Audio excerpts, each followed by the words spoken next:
वैष्णवी राऊत साम टीव्हीच्या बातमीपत्रामध्ये आपल्या सगळ्यांचं स्वागत आहे। या बातमीपत्राच्या सुरुवातीलाच राजकारणासंदर्भातील अतिशय स्फोटक अशी बातमी समोर येते।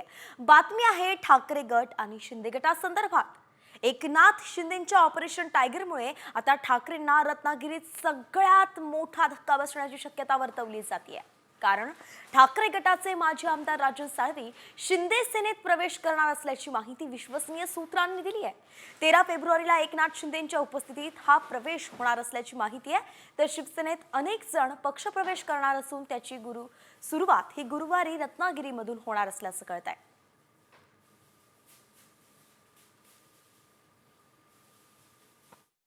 या संदर्भामध्ये माझी अजून एकनाथ शिंदे साहेबांची चर्चा झालेली नाही। आम्ही याच्यावर सविस्तर चर्चा करू। त्याच्यानंतर ते पक्षामध्ये येत असताना त्यांच्या काय इच्छा आकांक्षा आहेत त्याच्यावर देखील चर्चा होणं गरजेचं आहे। माझे मोठे बंधू त्या मतदारसंघातनं त्यांचा पराभव करून तिथे निवडून आलेले आहेत, त्यामुळे त्यांना देखील विश्वासात घेणं गरजेचं आहे। या सगळ्या गोष्टीचा विचार झाल्यानंतरच माननीय एकनाथ शिंदे साहेब तिथे राजन साळवी साहेब हे एकनाथ शिंदे साहेबांच्या संपर्कामध्ये होते आणि आहेतही, परंतु मला असं वाटत नाही की एकनाथ शिंदे साहेब यांना पटकन पक्षामध्ये घेतील, पक्षामधलं एखाद्या विधान परिषदेची जागा देतील आणि महामंडळ देतील। एकीकडे पक्षप्रवेशामुळे राजकारण तापलेले आहे, तर दुसरीकडे बीड सरपंच संतोष देशमुख यांच्या हत्ये प्रकरणामधील आरोपी कृष्ण आंधळे अजून सुद्धा फरार आहे आणि त्यामुळे अनेक प्रश्न उपस्थित केले जात आहेत। यावरच आता सुरेश धस यांनी प्रतिक्रिया दिली आहे। तर संतोष देशमुख यांच्या हत्येला 2 महिने पूर्ण झालेत, मात्र त्यांचा मारेकरी कृष्ण आंधळे अजूनही फरारच आहे। 9 डिसेंबर 2024ला सरपंच संतोष देशमुख यांचं अपहरण करून त्यांची हत्या करण्यात आली होती, मात्र 2 महिन्यानंतर सुद्धा याचा मास्टरमाइंड समोर आलेला नाहीये। तर कृष्ण आंधळे हा आरोपी अजूनही हाताला लागलेला नाहीये। सीआयडीसह विशेष तपास पथकाला कृष्ण आंधळे गुंगारा देत असल्याचं आता दिसतंय। यावरच आता सुरेश धस यांनी प्रतिक्रिया दिली आहे, ती म्हणजेच कृष्ण आंधळे काही नामचीन असा गुंड नाहीये, तो कोकरू बाळ आहे, कधीतरी तो पकडला जाईल असा विश्वास भाजप आमदार सुरेश धस यांनी व्यक्त केलाय। तर कृष्ण आंधळे सायको किलर असल्याचंही सुरेश धस म्हणालेत। हा मुलगा संभाजीनगरला पोलिसाची तयारी करायला होता पोलिसाची, परंतु ते पोलिसाची तयारी करता करता तो गुन्हेगार बनला, एक प्रकारचा सायको झाला। त्याला आईवडिलांचं काही घेणं देणं राहिलं नाही, कुटुंबाचं देणं घेणं राहिलं नाही, आणि तो काय असा नामचीन वगैरे फार मोठा गुन्हेगार नाही, छोटे मोठे गुन्हेगारी केलेली। पण बकरी की माँ कब तक दुआ मांगेगी असा प्रकार आहे। ते कित्येक दिवस कोकरू बाळ आहे, ते पकडलं जाईल। तर पोलिसाची तयारी करता करता कृष्ण आंधळे हा गुन्हेगार झाला, हे जे वक्तव्य आहे सुरेश धस यांचं, हे प्रश्नात पाडणार आहे। खरंच हा दावा खरा आहे का? आणि जर असं असेल तर याच सगळ्या गोष्टींमुळे कृष्ण आंधळे अजूनही पोलिसांना गुंगारा देण्यात यशस्वी ठरतोय का, असाही प्रश्न उपस्थित होतोय। वळूयात पुढच्या बातमीकडे। बातमी आहे सोमनाथ सूर्यवंशी यांच्या मृत्यू प्रकरणातली। तर परभणीचे सोमनाथ सूर्यवंशी यांच्या मृत्यू प्रकरणी आता मोठी कारवाई करण्यात आली आहे। 1 पोलीस अधिकारी आणि 3 पोलीस कर्मचाऱ्यांचं निलंबन करण्यात आलंय।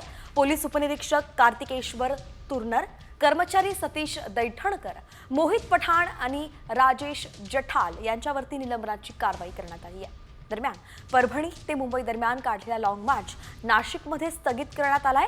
पालकमंत्री मेघना बोर्डीकर, भाजप आमदार सुरेश धस आणि पोलीस अधिकाऱ्यांनी या सगळ्या आंदोलकांची भेटही घेतली।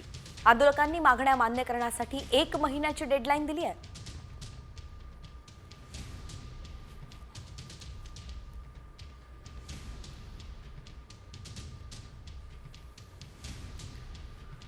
तर या परभणी प्रकरणातील मुख्य आरोपी जे होते पोलीस अधिकारी, त्यांच्यावरती कारवाई करण्यात यावी अशी मागणी होती, जी आता कुठेतरी पूर्ण झाली आहे। मात्र इतरही मागण्या घेऊन हे जे आंदोलक आहेत ते रस्त्यावरती उतरले होते, मात्र स्थगिती सध्या मिळाल्यामुळे आता यांच्या या मागण्या केव्हा पूर्ण होतात हेही पाहावं लागेल। तुर्तास राज्यभरातील इतरही बातम्यांचा वेगवान आढावा।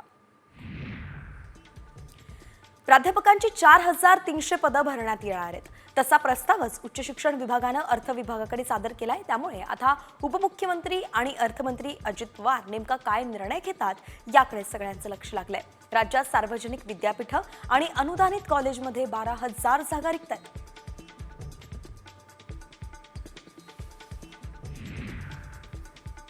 देशभरातील ज्येष्ठ नागरिकांच्या विविध समस्या आणि तक्रारींचं निवारण करण्यासाठी हेल्पलाईन जारी करण्यात आली आहे. केंद्र शासनाच्या सामाजिक न्याय आणि सक्षमीकरण मंत्रालयामार्फत राष्ट्रीय टोल फ्री क्रमांक हेल्पलाईन 14567 ची सुविधा सुरू करण्यात आली आहे. यावरती मदतीची आवश्यकता असणाऱ्या ज्येष्ठ नागरिकांनी संपर्क साधायचा आहे.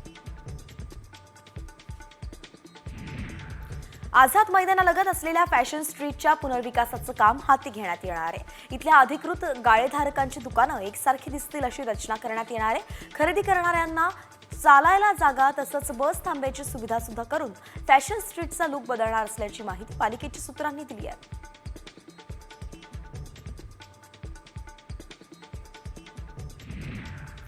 मुंबई महापालिकेच्या कनिष्ठ आणि उपअभियंता पदासाठी 9 फेब्रुवारीला ऑनलाईन पद्धतीनं परीक्षा घेण्यात येणार आहे. मात्र यात पेपरफुटी होऊ नये म्हणून अधिकृत केंद्रावरती परीक्षा घेण्याची मागणी अंबादास दानवे यांनी केली आहे. पालिका आयुक्त भूषण गगरान यांना या संदर्भात त्यांनी निवेदनही दिले.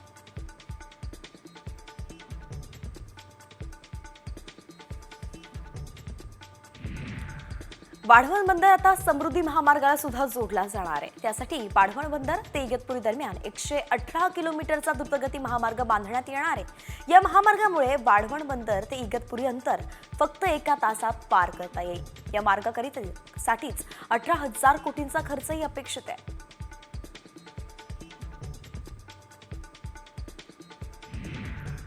यवतमाळ जिल्हास्तरीय पाणी आरक्षण समितीनं पिण्याच्या पाण्यासहच औद्योगिक वसाहतींसाठी पाणी आरक्षित केलं आहे. 110 मोठे मध्यम लघु प्रकल्प आणि तलावाचं पाणी आरक्षित असून आगामी काळात पाणी टंचाई उद्भवण्याची शक्यता आहे. त्यामुळे प्रकल्पनिहाय पाणीसाठा आरक्षित ठेवण्यातच निर्णय घेण्यात आला आहे.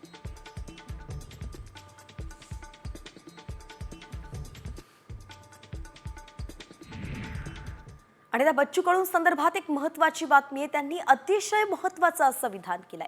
दिव्यांग आणि विधवा महिलांबाबत सरकार तुळजाभाव करत असल्याचा मोठा आरोपच माजी आमदार बच्चू कडू यांनी केलेला आहे. लाडक्या बहिणींसाठी सरकारकडे पैसे आहेत, मात्र दिव्यांग आणि विधवा महिलांसाठी पैसे नाहीत असा थेट आरोप त्यांनी सरकारवरती केलाय.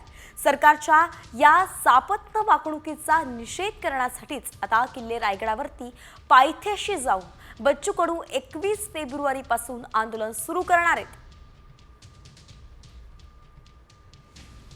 दिव्यांग विधवा महिला यांना गेल्या 6 महिन्यापासून त्यांचं मानधन नाही आहे. अजितदादांना म्हटलं होतं का 5 तारखेच्या आज जर मानधन भेटलं नाही तर वित्तीय सचिवाचं वेतन आम्ही रोखणार.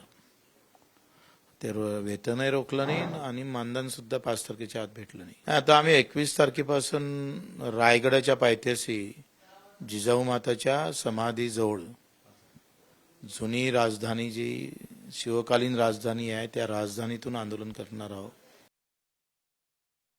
आणि यानंतर पुन्हा उर्वरित बातम्यांचा वेगवान आढावा टॉप 50च्या माध्यमातून. पुण्यात जीबी सिंड्रोमच्या रुग्णांमध्ये वाढ सुरूच आहे. गेल्या 24 तासांमध्ये 3 रुग्ण वाढले आहेत. जीबी सिंड्रोमची रुग्णसंख्या आता 183 वरती पोहोचली आहे. यातील 21 रुग्ण व्हेंटिलेटरवरती आहेत. तर आतापर्यंत राज्यात जीबी सिंड्रोममुळे 6 जणांचा मृत्यू झालाय. बुलढाण्यातील टक्कल व्हायरसचं कारण महिना उलटून गेला तरी सुद्धा समजू शकलेलं नाहीये. जिल्हा ते राष्ट्रीय पातळीवरील आरोग्य यंत्रणांसमोर आव्हान निर्माण केलं गेलंय. अजूनही रुग्णसंख्या वाढतेच आहे, मात्र ना अचूक उपचार सापडला ना आरोग्य संस्थेचा अहवाल प्राप्त झाला. त्यामुळे गावकरी चिंतित आहेत.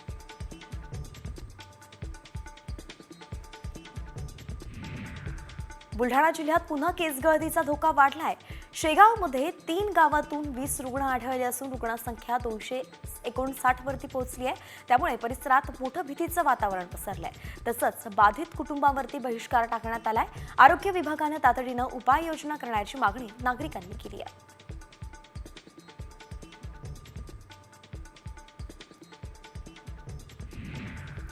राज्यात थंडी कमी होत असून तापमानात वाढ होताना दिसतेय. विदर्भातल्या ब्रह्मपुरीमध्ये सर्वाधिक 37.2 इतकी तापमानाची नोंद झाली आहे. तर सोलापुरात 36 अंशांवरती, रत्नागिरी आणि जेऊरमध्ये पारा 35 अंशांवरती पोहोचलाय. पुढच्या काही दिवसांमध्ये तापमानात आणखी वाढ होणार असल्याचा इशारा हवामानशास्त्र खात्यानं दिलाय.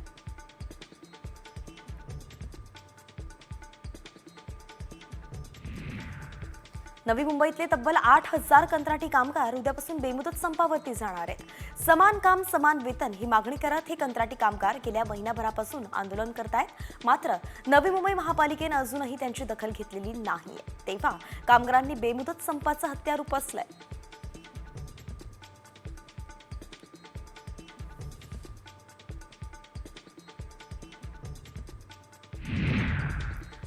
सिंधुदुर्गातील माणगाव इथे महाराष्ट्र मंदिर महासंघ आणि हिंदू जनजागृती समितीद्वारा आयोजित द्वितीय जिल्हास्तरीय महाराष्ट्र मंदिर न्यास अधिवेशन मोठ्या उत्साहात संपन्न झालं. या अधिवेशनाचं उद्घाटन पालकमंत्री नितेश राणे यांच्या हस्ते करण्यात आलं. अधिवेशनाला 600 विश्वस्त आणि मानकरी उपस्थित होते.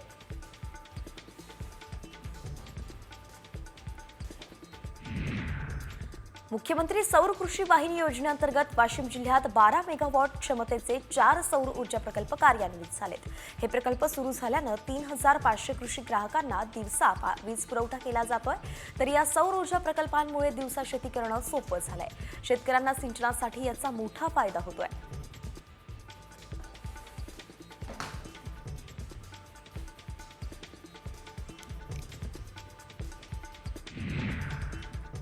लाडकी बहीण योजनेमुळे एक आरोप केला जातोय की या योजनेमुळे राज्यातील विकास कामं ही दोडकी होऊ लागलाय.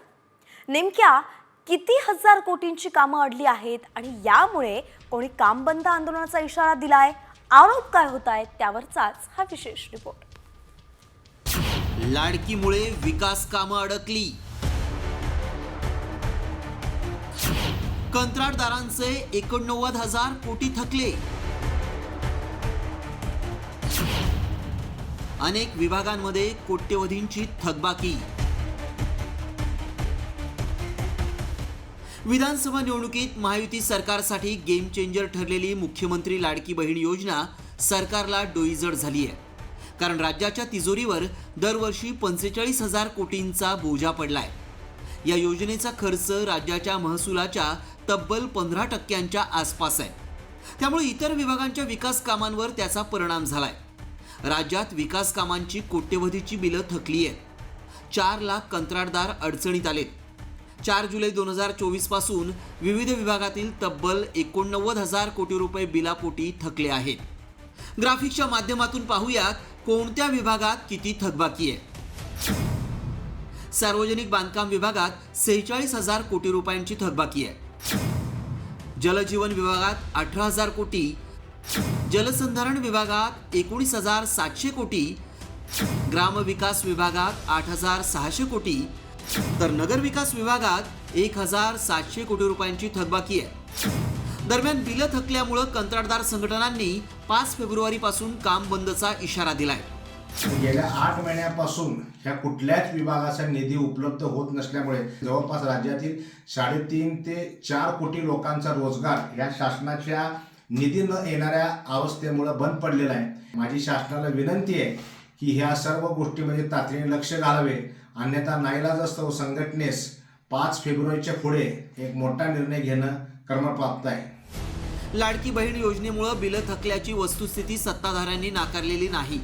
हा संकटाचा बॅड पॅच आहे, पण योजना थांबवता येणार नाही असं मंत्री संजय शिरसाट यांनी सांगितलंय. माझी लाडकी बहीण योजना असेल किंवा इतर योजना आहेत त्याला निश्चितच जवळपास 60,000 कोटी रुपयाचा एक लोड सरकारवर आलेला आहे. आणि त्या मधल्या काळामध्ये कंत्राटदारांनी जे काही कामं केलेली आहेत त्यांची बिलं थकलेली आहेत हे नाकारता येत नाही. परंतु त्याच्यामुळं काम बंद होईल अशी कोणतीही परिस्थिती नाही.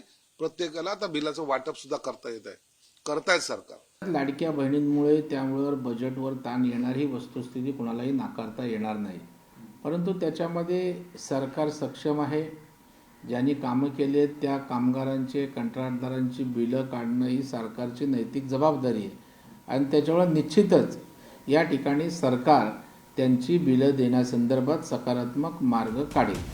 स्टेट बँक ऑफ इंडियानंही काही दिवसांपूर्वी एका अहवालातून लाडकी योजनेचा परिणाम बजेटवर होणार असल्याचा इशारा दिलाय. महाराष्ट्र शासनाच्या तिजोरीत खडखडाट आहे. त्यामुळे लाडकी योजना सुरू ठेवताना महायुतीची कसरत होतीये.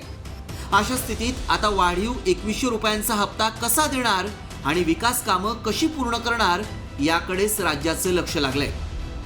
ब्युरो रिपोर्ट, साम टीव्ही न्यूज.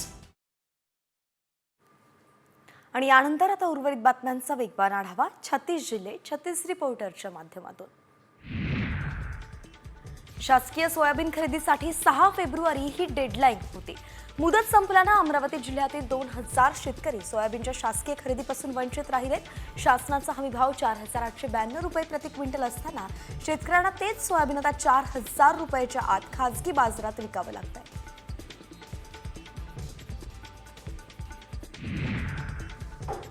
राज्य सरकारची हमीभाव खरेदी केंद्राची मुदत संपली आहे. खरेदी केंद्र बंद केल्यानं धाराशिव जिल्ह्यामध्ये शेतकऱ्यांच्या अडचणी वाढल्या आहेत. जिल्ह्यात 35,400 शेतकऱ्यांच्या नोंदणीपैकी 15,000 शेतकऱ्यांच्या सोयाबीनची खरेदी झाली आहे. आणखी 20,000 शेतकऱ्यांचं सोयाबीन खरेदी बाकी आहे.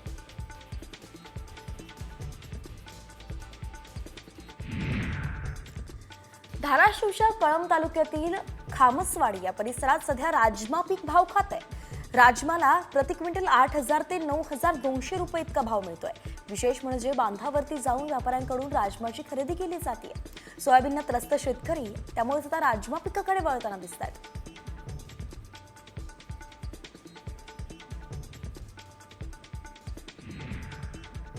बीडच्या माजलगाव तालुक्यामध्ये शासकीय सोयाबीन खरेदी केंद्रावरती वाहनाच्या लांबच लांब रांगा लागल्या. नोंदणी करण्यात आलेल्या शेतकऱ्यांची सोयाबीन खरेदी अद्याप न झाल्यानं वाहनांच्या रांगा लागल्या आहेत. नाफेडच्या दुर्लक्षामुळे शेतकऱ्यांचे हाल होताना पाहायला मिळत आहेत.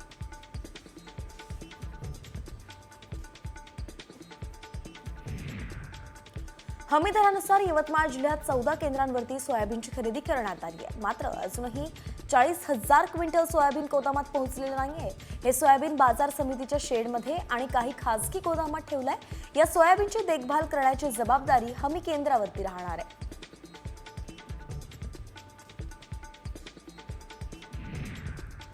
चंद्रपुरात बिबट्यानं धुमाकूळ घालत एका वनरक्षकासह 5 गावकऱ्यांना जखमी केलंय.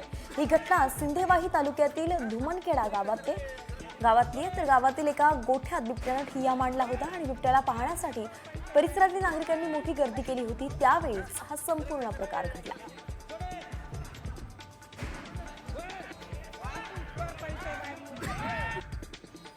जालन्यात एका शेतकऱ्याकडून चोरट्यांनी 1.5 लाख रुपयांची बॅग हिसकावून घेतली होती. याच प्रकरणी 4 आरोपींना पोलिसांनी अटक केली आहे. दरम्यान शेतकरी कापूस विक्री करत दुचाकीवरती गावी जात असताना ही घटना घडली. तसंच आरोपींना पोलिसांनी ताब्यात घेतलं असून पुढचा तपास सुरू आहे.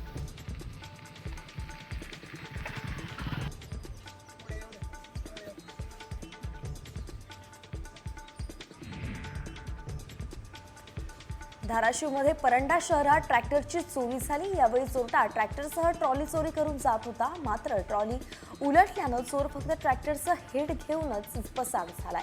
दरम्यान पोलिसांनी जेसीबीच्या सहाय्यानं ट्रॉली उचलून पोलीस ठाण्यात लावण्यात आली आहे. चोराचा तपास पुढचा सुरू आहे.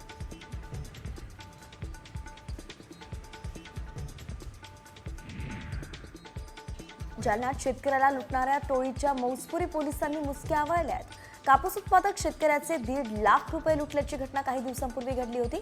दुचाकीवरती गावी जाणाऱ्या शेतकऱ्याच्या हातातील बॅग हिसकावून आरोपी फरार झाले होते. कृष्णा शिंदे, विठ्ठल पास्टे, अनिकेत खरात, गजानन झाडे असं आरोपींचं नाव आहे. बीड तालुक्यातील मांजरसुंब परिसरामध्ये ट्रक चालकाचा मृतदेह आढळलाय. धुळे सोलापूर महामार्गालगत एका शेतात कर्नाटक राज्यातील मोहम्मद सलीम वय 55 वर्ष अशा व्यक्तीचा मृतदेह आढळलाय. या मयताच्या शरीरावरती मोठे घाव असल्यामुळे घातपाताची शक्यता वर्तवली जाते. तर या प्रकरणी पोलीस अधिक तपास करत आहेत.